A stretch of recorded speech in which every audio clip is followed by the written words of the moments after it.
स्वागत है आप सभी का नई वीडियो में। जब मैं ऑफिस से थक कर घर पहुंचा, उस समय मैंने सीमा को तैयार खड़ा देखा। उसने गुलाबी रंग का बहुत ही खूबसूरत ड्रेस पहनी हुई थी। उसे देखते ही मेरी सारी थकान दूर हो गई। लेकिन जैसे ही उसने कहा कि उसे अपने मायके जाना है और वो इसलिए ही तैयार हुई है, तो मेरा सारा मूड ऑफ हो गया। देखो सीमा, तुम कल चले जाना, मैं आज बहुत थक गया हूँ। मैंने उसे टालने की कोशिश की, लेकिन वह अपनी जिद पर ही अड़ी रही।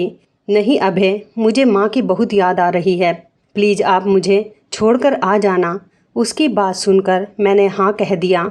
हमारी शादी को अभी 1 महीना ही हुआ था और वह लगभग हर हफ्ते ही मायके जाया करती थी। फिर भी उसका दिल नहीं भरता था।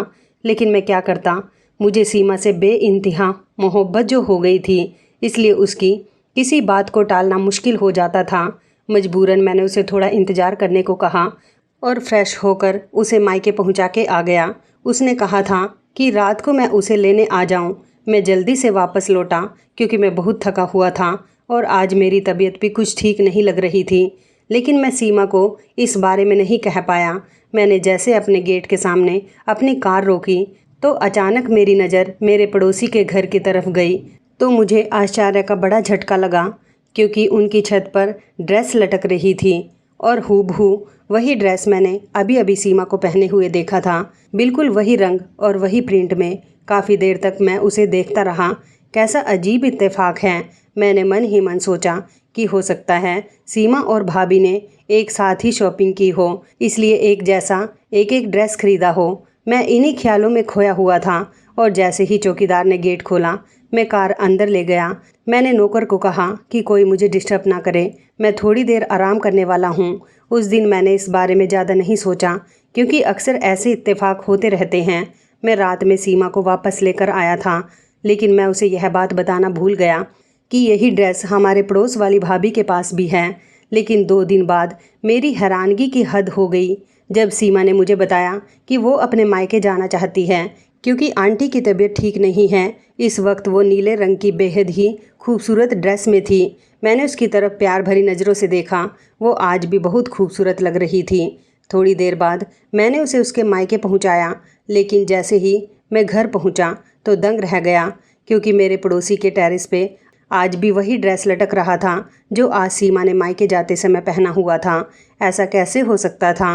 मुझे बहुत अजीब सा लगा, लेकिन इस बार मैंने इसे सिर्फ एक इत्तेफाक समझा और अपने काम पर लग गया। लेकिन जब तीसरी बार ऐसा हुआ तो मेरी सोच शक में बदल गई। कहीं ऐसा तो नहीं कि सीमा मायके का बोलकर मेरे पड़ोसी के घर जाया करती हो। लेकिन ऐसा कैसे हो सकता है? मैं खुद उसे अभी अभी मायके छोड़कर आया था और उसका मायका काफ़ी दूर भी था। यह सब इतनी जल्दी कैसे हो सकता था? लेकिन उस दिन मुझसे रहा नहीं गया और जिज्ञासा के मारे मैंने अपने ससुराल की तरफ कार दौड़ाई और मैं जैसे वहाँ पहुँचा तो देखा कि सीमा उसी ड्रेस में थी और मुझे देखकर हैरान रह गई। अभय, आप अभी तक गए नहीं? उसने हैरानी से पूछा। तो मैं कुछ शर्मा सा गया और मन ही मन खुद को टोकने लगा। मैं कितनी बेवकूफ़ भरी बातें सोच रहा था। सीमा के माँ बाप का घर तो हमारे घर से काफ़ी दूर था, भला वो वहाँ कैसे जा सकती थी? मैंने मन ही मन अपने आप को धिक्कारा और घर वापस लौट आया और ध्यान से अपने पड़ोसी नितेश के घर की तरफ देखा, जहाँ वही ड्रेस अभी तक लटका हुआ था। मुझे एक पल के लिए भी चैन नहीं आ रहा था। इत्तेफाक 1 या 2 बार हो सकता है, लेकिन बार बार नहीं। लेकिन मैं ये बात जुबान पर लाने से डरता था। अभी मेरी शादी को दिन ही कितने हुए थे और सीमा को मेरी बात से कितनी तकलीफ़ हो सकती है, ये सोचकर मैं चुप हो गया। मुझे वो दिन याद आ रहा था जिस दिन मेरी शादी हुई थी और मैं सीमा को दुल्हन बनाकर घर ले आया था। उसी दिन मेरा पड़ोसी नितेश मेरे घर बधाई देने आया था और उसने माफ़ी मांगी कि वो शादी में नहीं आ सका क्योंकि आज उसकी भी शादी थी। उसकी बात सुनकर मुझे सुखद आश्चर्य हुआ। सच में मैंने मुस्कुराकर उसे गले लगाकर बधाई दी और उसने लाए हुए मिठाई के डिब्बे में से एक लड्डू निकालकर ज़बरदस्ती मुझे खिलाया। वो बहुत खुश लग रहा था अपनी शादी से। खैर, खुश तो मैं भी बहुत था। मेरी भी लव कम अरेंज मैरिज थी सीमा से। जब मैंने पहली बार सीमा को देखा था, उसी वक्त उसे दिल दे बैठा था। वो मेरी सेक्रेटरी से मिलने मेरे ऑफिस आई थी। वो मेरी सेक्रेटरी मालती की दोस्त थी और उन दोनों को शॉपिंग के बाद एक साथ लंच पे जाना था, जिसके लिए मालती ने मुझसे पहले ही छुट्टी ले ली थी। संयोग से उसी वक्त मुझे किसी काम से बाहर जाना था। जैसे मैं अपने कैबिन से निकला तो सीधा सीमा के ऊपर मेरी नज़र पड़ी और फिर मैंने उसे देखा तो देखता ही रह गया। वो इस तरह मुझे अपनी ओर देखता पाकर थोड़ी देर के लिए असहज महसूस करने लगी और मैंने जल्दी से अपनी नज़रों का रुख मोड़ दिया। मैं ना चाहते हुए भी वहाँ से निकल आया और जैसे मैंने पीछे मुड़कर देखा, वो दोनों मेरे पीछे ही बातें करते हुए निकली थी। सीमा मालती की किसी बात पर खिलखिलाकर हंसती थी और उसके लंबे बाल हवा में लहराते हुए उसके चेहरे पर आ रहे थे, जिन्हें वो बार बार पीछे कर रही थी। मैंने मौका देखकर मालती से कहा कि अगर वो चाहे तो मैं उन्हें लिफ्ट दे सकता हूँ, क्योंकि मुझे भी उस तरफ ही जाना है। मैंने झूठ बोला, लेकिन मुझे उस तरफ नहीं जाना था जिस तरफ उनका प्रोग्राम था, मगर दिल के हाथों मजबूर होकर मैंने उनसे कहा था। मेरी बात पर मालती बहुत खुश हुई और सीमा का हाथ पकड़कर कार में बैठ गई, लेकिन सीमा तो झिझकते हुए बैठी थी। मेरा दिल जैसे हवा में उड़ने लगा था। मिरर से मैं उसे ही देखे जा रहा था और मैंने उसी दिन ही फैसला कर लिया था कि अपना जीवन साथी सिर्फ और सिर्फ सीमा को ही बनाऊंगा। मैं उसकी मोहब्बत में इस तरह कैद हो चुका था कि मुझे सब्र भी ना हो सका और 2 दिन बाद ही मैंने मालती से सब कुछ कह दिया। वो मेरी बात सुनकर बहुत खुश हो गई और उसने ही बताया कि सीमा एक लोअर मिडिल क्लास फैमिली से ताल्लुक़ रखती है और जॉब करके अपने माँ बाप की और अपने छोटे भाई बहनों की देखभाल करती है। मालती, मुझे उसके बैकग्राउंड से कोई मतलब नहीं, बस मुझे वो पसंद है। आप मुझे बताएं कि मैं कब उनके घर जा सकता हूँ। मैंने पूछा तो उसने मुझे जल्दी बताने का वादा किया और इसी तरह कुछ दिनों के बाद मैं अपनी माँ को लेकर उनके घर चला गया, जहाँ हमारा बड़े अच्छे से स्वागत किया गया और पहली ही मुलाकात में रिश्ता मंजूर कर लिया गया। मेरी खुशी का तो कोई ठिकाना ही ना रहा था। माँ भी तैयारी में जुट गई थी, क्योंकि वो मेरे साथ नहीं रहती थी। उनका अपने घर के सिवा कहीं दिल नहीं लगता था, जबकि मैं जॉब की वजह से मुंबई में रहता था, जहां एक बहुत बड़ी कंपनी में मुझे एक बड़ी पोस्ट पर रखा गया था और ये बंगला, कार सब उन्हीं की तरफ से था। मुझे बहुत अच्छा पैकेज दिया जाता था और बोनस वगैरह भी मिलता था और अगर कभी देश से बाहर जाना होता था तो कंपनी और ज़्यादा पैसे देती थी। मैं अपनी जॉब और लाइफस्टाइल से बहुत संतुष्ट था और जब से सीमा मेरी ज़िंदगी में आई थी तब से तो लगता था कोई कमी नहीं थी ज़िंदगी में। मैं हर वक्त भगवान का शुक्रिया अदा करता था। सीमा भी मेरा बहुत ख्याल रखा करती थी और वो हर तरह से एक बेहतरीन लाइफ पार्टनर साबित हुई थी। लेकिन जब से ये ड्रेस वाला सिलसिला शुरू हो गया था, मेरी तो रातों की नींद हराम हो गई थी। अब तो मैं सीमा से बात भी नहीं कर पाता था और जब भी मायके जाने का कहती तो मुझे बहुत गुस्सा आता था। एक दिन तो मैं चिल्ला उठा, सारा दिन माँ के घर पे जाने का सोचती रहती हो, तुम एक बार भी नहीं सोचती कि मैं क्या चाहता हूँ। मेरी आवाज़ तेज हो गई थी, जिसे सुनकर वह डर गई। क्या हुआ, अभी मुझसे कोई गलती हुई है क्या? वो अचानक से रोने लगी और उसके खूबसूरत चेहरे पर डर के निशान थे, जैसे उसने कोई भूत देख लिया हो। मेरा दिल उसे इस तरह देखकर पिघल गया और मैंने अपने इस तरह के बिहेव के लिए उससे माफ़ी मांगी और कुछ ही देर बाद मैं उसे मायके छोड़ के आ गया। लेकिन लौटते समय वही ड्रेस मुझे नीतीश के घर पर लटकता हुआ दिखाई दिया। मुझे डर लगने लगा था। मैंने अपने कनपटियों को दबाना शुरू कर दिया था। ऐसे लग रहा था जैसे कोई मेरे सिर पर हथौड़े बरसा रहा हो। हर बार मैं सच्चाई जानने के लिए वापस जाया करता और सीमा और उसके घर वाले मुझे अजीब नज़रों से देखा करते और मैं कोई ना कोई बहाना बनाकर उल्टे कदमों से वहाँ से वापस आ जाता। क्या हो रहा था मेरे साथ, कुछ समझ में नहीं आ रहा था। अब तो सीमा भी मुझसे नाराज़ रहने लगी थी। मैं सारा दिन चिड़चिड़ा रहने लगा था। ऑफिस में भी लोग मेरी शिकायत करने लगे थे। अगर ये नौकरी चली जाती तो मैं कहीं का नहीं रहता, इसलिए मुझे अपने दिल और दिमाग को तरोताज़ा करना पड़ता। मगर जिसके दिल और दिमाग में इतना तूफान चलता हो, वो भला ठीक कैसे रह सकता था। मजबूरन मैंने बीमारी का बहाना करके 2 हफ्ते की छुट्टी ले ली। उन्हीं दिनों में मैंने नोटिस किया कि सीमा कुछ परेशान और चिंतित लग रही थी। कभी कभी मुझे लगता था कि वो रात को कमरे से कहीं चली जाती थी और जब मैं उठकर पूरे घर में उसे ढूंढता तो कहीं ना मिलती। मजबूरन जैसे मैं कमरे में वापस आता तो बेड पर सो रही होती थी। एक रात मैंने उसे जगाया, सीमा तुम कहाँ चली गई थी? तब उसने आश्चर्य से मेरी ओर देखा। अभय, आपको दिखाई नहीं देता? मैं तो सो रही थी, बल्कि बाहर से तो आप आ रहे हैं। शायद वो उल्टा मुझे शक भरी नज़रों से देखने लगी थी। इस बात पर मैं चुप हो गया और कोई जवाब दिए बिना अपनी जगह पर लेट गया। हो सकता है मैंने कोई सपना देखा हो, कुछ दिन के बाद से सीमा उखड़ी उखड़ी सी रहने लगी थी। मैंने उसे कई बार पूछा कि क्या परेशानी है, तो वो अजीब सी नज़रों से मुझे देखती और कहती, क्या हुआ है आपको? अभय, मुझे आपकी दिमागी हालत ठीक नहीं लगती। उसके इस तरह देखने पर मैं अपना सिर पकड़ लेता। वो ठीक ही तो कह रही थी। मैं आजकल उल्टी सीधी बातें ही तो करता रहता था, पर इस बार मैंने सोच लिया था कि इस रहस्य को सुलझाना ही पड़ेगा। और जैसे मैं सीमा को मायके छोड़कर वापस आया तो देखा कि रोज़ की तरह वही बैंगनी जोड़ा नितेश के घर की छत पर लटका हुआ था। कुछ सोचकर मैं अंदर गया और सीढ़ियाँ चढ़कर सीधा छत पर आ गया।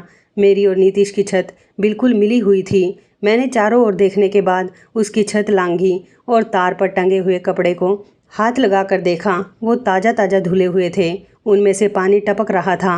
मैंने कमीज वाले हिस्से को बीच में से फाड़ डाला और उन कपड़ों को नफरत से देखने लगा जिन्होंने मुझे बहुत तड़पाया था। मेरे पूरे शरीर में आग लगी हुई थी। मैं जैसे आया था वैसे ही वापस चला गया और फिर से अपने ससुराल की तरफ कार दौड़ाई। आज मुझे सच्चाई का पता लगाना था और आज दूध का दूध पानी का पानी करना था। मैंने तेज़ रफ्तार से कार चलाई थी और जैसे मैंने सीमा के घर का दरवाज़ा खटखटाया तो सीमा ने ही दरवाज़ा खोला। तो मुझे देखकर हैरान नहीं हुई थी, क्योंकि मैं हमेशा ही वापस आ जाया करता था।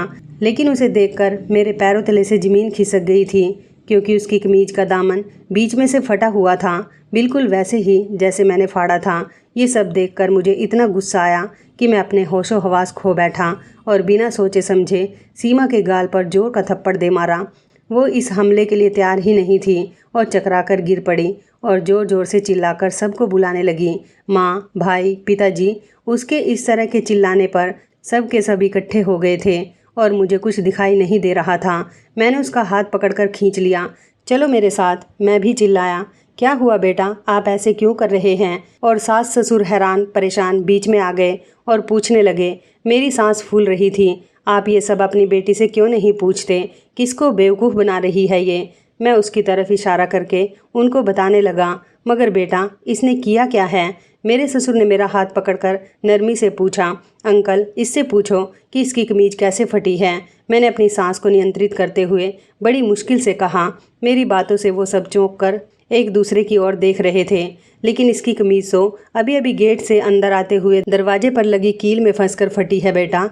वो सब एक जुबान होकर मुझे बताने लगे और सीमा अभी तक ज़मीन पर बैठी आंसू बहाए जा रही थी। ये नहीं हो सकता, आप सब इसके साथ मिले हुए हैं, इसके झूठ में इसका साथ दे रहे हैं। मैं अब अपने दिमाग से बाहर हो चुका था और सीमा को ज़बरदस्ती घसीटता हुआ वहाँ से ले आया। उसके माता पिता गिड़गिड़ाने लगे, लेकिन मुझे कुछ सुनाई नहीं दे रहा था। सीमा पूरे रास्ते रो रही थी, लेकिन मुझे अब उस पर जरा सी भी दया नहीं आ रही थी। घर पहुंचकर मैंने उसके बालों को पकड़ा और बोला, बताओ क्या चक्कर है तुम्हारा नितेश के साथ? ये आप क्या कह रहे हो अभय? वो चीखी, लेकिन मुझे उसकी कोई परवाह नहीं थी। मेरी बात सुनकर उसके चेहरे का रंग उड़ चुका था। ये क्या पागलपन है? आप इतना गलत कैसे सोच सकते हो? वो चिल्लाई, लेकिन मुझे अब उसकी कोई परवाह नहीं थी। मैं कोई गिरा हुआ इंसान नहीं था जो आंखों देखी मक्खी निगल लेता, मगर वो लगातार इनकार करती जा रही थी। मेरा गुस्से से बुरा हाल था। मैंने उससे कहा, अगर वो सच बता देगी तो मैं उसे कुछ नहीं कहूँगा, बस वो एक बार अपनी बात मान ले। मुझे लग रहा था कि मेरे दिमाग की नसें फट जाएंगी और तभी अचानक मैंने देखा कि पुलिस वहाँ पहुँच गई थी। उनमें से एक महिला कांस्टेबल ने आते ही सीमा को मेरे हाथों से छुड़ाया और उसे सोफे पर बिठा दिया। उसका बयान लेने लगी, जबकि मुझे हथकड़ी पहना दी गई थी। ये सब क्या है? मैं चिल्लाया। ये तो बेटा आपको थाने चलकर पता चल जाएगा। वो पुलिस इंस्पेक्टर हंसने लगा और मुझे घसीटता हुआ पुलिस की एक गाड़ी में डाला, जबकि जाते वक्त मेरे कानों में सीमा की आवाज़ लगातार गूंजती जा रही थी कि मेरा पति पागल है। पहले दिन से ही इसे पागलपन के दौरे पड़ते आ रहे हैं। सीमा पुलिस को बताई जा रही थी और मुझे अपने कानों पर यकीन नहीं हो रहा था। वो जिसे मैंने अपने दिलो जान से चाहा था, वो ये क्या कह रही थी? मेरे हवालात का आज दूसरा दिन था और सीमा ने मेरी खबर तक नहीं ली थी। मुझे उस बात पर बिल्कुल भी विश्वास नहीं हो रहा था जो कुछ भी उसने पुलिस को बताया था। मैं एक दिमागी मरीज हूँ और मुझे पागलपन के दौरे पड़ते हैं, तब मैं उस पर जुल्म करता हूँ। उसका ये कहना था कि उसने यह बात अपने माता पिता को कभी नहीं बताई थी, लेकिन उस दिन उन्होंने अपनी आंखों से सब कुछ देखा था। लेकिन सबसे चौंकाने वाली बात यह थी कि उस रात पुलिस को नीतीश ने कॉल किया था, जो मेरा पड़ोसी था और जिसकी वजह से ये सारा सिलसिला शुरू हुआ था। मुझ पर आश्चर्य के वार पर वार हो रहे थे। ये सब क्या हो रहा था? मुझे कुछ भी समझ नहीं आ रहा था। सीमा ने मेरे खिलाफ केस फाइल किया था और न जाने क्या क्या आरोप लगाए थे मुझ पर। मेरे माता पिता बहुत कोशिश कर रहे थे, लेकिन मेरी जमानत नहीं हो पा रही थी। मामले के अनुसार मेरा मेडिकल चेकअप होना था और रिपोर्ट आने के बाद ही मेरी जमानत हो सकती थी। और 2 दिन बाद जब मनोचिकित्सक ने मुझसे सवाल पूछे तो मैंने उसको सारा किस्सा सुना दिया, जिसे सुनकर वो भी मुझे ऐसी नज़रों से देखने लगे जैसे मैं कोई पागल हूँ। और उनके इस तरह देखने पर मुझे अचानक गुस्सा आ गया। आपको क्या लगता है मैं पागल हूँ? मैंने गुस्से में आकर पूछा तो मुझे समझाने लगे, देखिए मिस्टर अभय, आप जो किस्सा बता रहे हैं वो नामुमकिन सी बात है। इत्तेफाक 1 या 2 बार हो सकता है, लेकिन बार बार नहीं। वो आराम से कह रहा था, बल्कि मेरी सांस बढ़ने लगी थी। डॉक्टर साहब, यही तो मैं समझा रहा हूँ कि वो इत्तेफाक नहीं था। मैं अपने आप पर काबू नहीं रख पा रहा था और डॉक्टर ने मेरी हाँ में हाँ मिलाकर मुझे खामोश कर दिया था, जबकि अपनी रिपोर्ट में उन्होंने मुझे एक मानसिक रोगी लिख दिया था, जिसके परिणाम स्वरूप जज ने मुझे 2 महीने के लिए मेंटल हॉस्पिटल में भेज दिया। मैं चीखता चिल्लाता रहा कि मैं पागल नहीं हूँ, लेकिन वहाँ किसी को कोई फर्क नहीं पड़ा। सब लोग मुझे तरस भरी निगाह से देखे जा रहे थे। मुझे अस्पताल में हर जगह यही सुनना पड़ा, बेचारा कितना सुंदर नौजवान है, देखो ना जाने क्या सदमा लगा कि अपने होश खो बैठा है। एक नर्स ने मुझे देखकर दूसरी से कहा, जबकि मैं सचमुच पागलों की तरह बुद्धू बना बैठा था। इन 2 महीनों में मेरे साथ जो कुछ भी हुआ था वो मेरी समझ से परे था। शायद मैं सचमुच पागल हो चुका था। मुझे पागल खाने में 1 हफ्ता हो चुका था। जब मुझसे कोई मिलने आया, मैं मुलाकात वाली जगह पर पहुंचा तो वहां नितेश और सीमा को देखकर मुझे जोर का झटका लगा। तुम दोनों एक साथ? मैं बस इतना ही कह सका था। हाँ अभय, हम दोनों साथ इसलिए आए हैं ताकि तुम्हें तुम्हारी गलती बता सकें। वो मुस्कुराया। तुम्हें शैली याद है? अचानक उसने पूछा। कौन शैली? मैंने आश्चर्य से कहा, हाँ, तुम्हें कैसे याद होगी भला, क्योंकि तुमने कॉलेज से लेकर यूनिवर्सिटी तक न जाने कितनी लड़कियों को इश्क के जाल में फंसाया होगा, जिनमें एक लड़की शैली भी थी, क्योंकि वो मेरी छोटी बहन थी और वो दूसरी लड़कियों से बहुत अलग थी, बहुत नरम दिल थी। वो तुम्हारे टाइम पास को सच्ची मोहब्बत समझ बैठी थी और तुमने उससे शादी करने से इनकार कर दिया कि तुम उसे अपना सिर्फ दोस्त समझते थे और कुछ नहीं। तब उस मासूम लड़की ने छत से कूदकर अपनी जान देने की कोशिश की थी, जिसमें वो बच तो गई, लेकिन हमेशा हमेशा के लिए अपाहिज हो गई और अब तक वो सिर्फ दवाओं के सहारे ही जिंदा है। मैं जब भी अपनी बहन को इस हालत में देखता था तब मुझे उस आदमी से सख्त नफरत महसूस होती थी। फिर एक दिन मुझे शैली की डायरी मिल गई, जिसमें उसने तुम्हारे बारे में सब कुछ लिखा था और उसी दिन मैंने तुमसे बदला लेने का फैसला किया। मैं तुम्हें बर्बाद कर देना चाहता था। सबसे पहले तो मैंने तुम्हारे घर के बगल में घर खरीद लिया। सीमा जो मेरी ऑफिस में काम किया करती थी, इसकी छोटी सी जॉब थी। बड़ी मुश्किल से इसका घर का खर्चा चलता था, लेकिन यह बहुत खूबसूरत थी, इसलिए मैंने सीमा को एक बड़ी रकम के बदले में ये सब नाटक करने को कहा था। और मेरी खुशी का ठिकाना ना रहा था जब तुमने सीमा को पहली ही नज़र में पसंद कर लिया था। मुझे पता था कि तुम सीमा जैसी खूबसूरत लड़की को कभी इग्नोर नहीं कर सकते और तुमने सीमा से शादी कर ली। फिर मैंने जो प्लान बनाया था उसको अंजाम देना शुरू कर दिया।